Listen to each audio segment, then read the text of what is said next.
My name is Prindle and welcome back. Today we're going to discuss the true costs of commercial leases and why price per square foot doesn't tell the full story. Let's say you're looking at a commercial real estate listing and it says it's $35 a foot and you say, that sounds reasonable.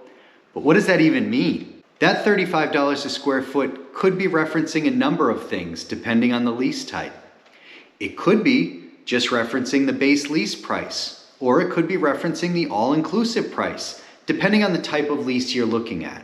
It may not include things like the property taxes, the insurance, or common area maintenance charges. I see pass-through expenses throughout the state of Florida. They range everywhere from $5 a square foot to $15 a square foot. Just know this, the more north you are in Florida, the likelihood that the pass-throughs are going to be lower than versus South Florida, where the pass-throughs are probably going to be higher. So these pass-throughs can really add up.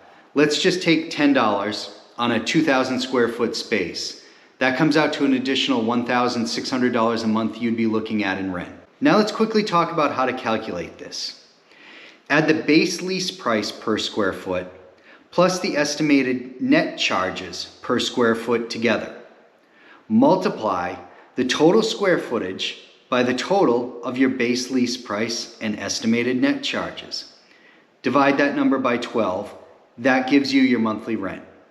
Also keep in mind, some landlords estimate CAM costs and do a reconciliation at year end. That means if actual expenses were higher than estimated, you can get a surprise bill. It's also smart to ask how those CAM charges are managed. Are they capped annually? Do they include capital improvements or just routine maintenance? What portion is allocated to management fees? These are areas where costs can quietly creep up if you're not careful. Different property types can also have different cost structures. For example, in a shopping center, your CAM might include things like parking lot striping or shared signage, or I've even seen holiday decorations included. In an industrial park, it's going to be more about landscaping or security lighting. So you just got to know what your shared cost covers. Remember, not all square footage is created equal either. Always confirm if you're paying based on usable square footage, which is the space you actually occupy, or rentable square footage, which can include things like common area hallways, lobbies, things like that. This is more common in office leasing, but not common in warehouse or retail. I just want to bring it up, but you really shouldn't be seeing this in retail or warehouse leases.